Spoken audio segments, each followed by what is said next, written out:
I do stand by it, and I say this without any personal animus at all. I mean, in some ways, I actually kind of feel sorry for Joe Biden. I mean, he's in the twilight years of his life. He is not, obviously, has not been in charge for some time. And I know this by personal observation, and now the whole world knows it. And it's been very, very concerning to me over the last, year and a half since I've had this Can you position. tell us a story when you say personal observation? What kind Well, of I thing mean, did you see? it's public now because the Wall Street Journal got it and put it on the front page. But January a year ago, almost exactly a year ago, I had been asked. I became Speaker in October 2023, and there were all sorts of big national security concerns and everything going on. And I started requesting a meeting with the president because I'm kind of old school. I'm a constitutional law guy. Speaker of the House should be able to talk to the president, especially in times of great national interest and calamity. But they wouldn't let me meet with him, and his staff kept giving me excuses. This went on for like 8 or 9 weeks. I'm sorry, Mr. Speaker, he doesn't have time. What are you talking about? I'm second in line of the presidency. He has time. I need to talk to him. We had, I can't say the classified parts, but we had some big national concerns at the time that I was losing sleep over.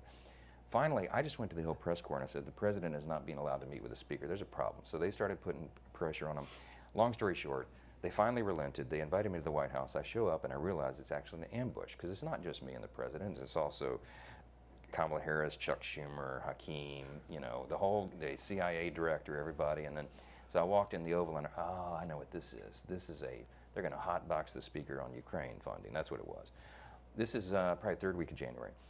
We sit down, we're in the midst of it, and the whole conversation, and I'm going, we don't need to have this conversation. The president reaches over just like this. We're sitting right next to the fireplace in the Oval, and he grabs my arm and he says, the speaker and I just need a couple minutes together. Would y'all just leave us alone? And I looked up on the faces of some of the staff standing around the wall, and they're like, oh, no, he did it. So he called it. He's the commander-in-chief. So everybody leaves, and he and I are standing awkwardly in the middle of the Oval Office right over the rug by that coffee table.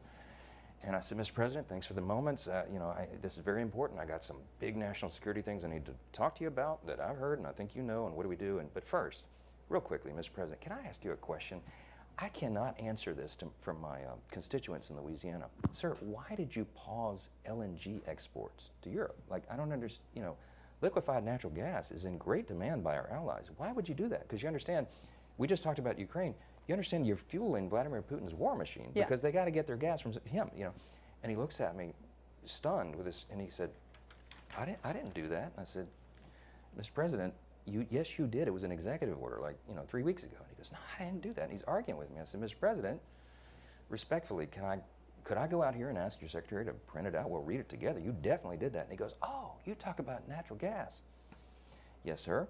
He said, no, you misunderstand. He said, what I did is I signed this thing we're gonna conduct a study on the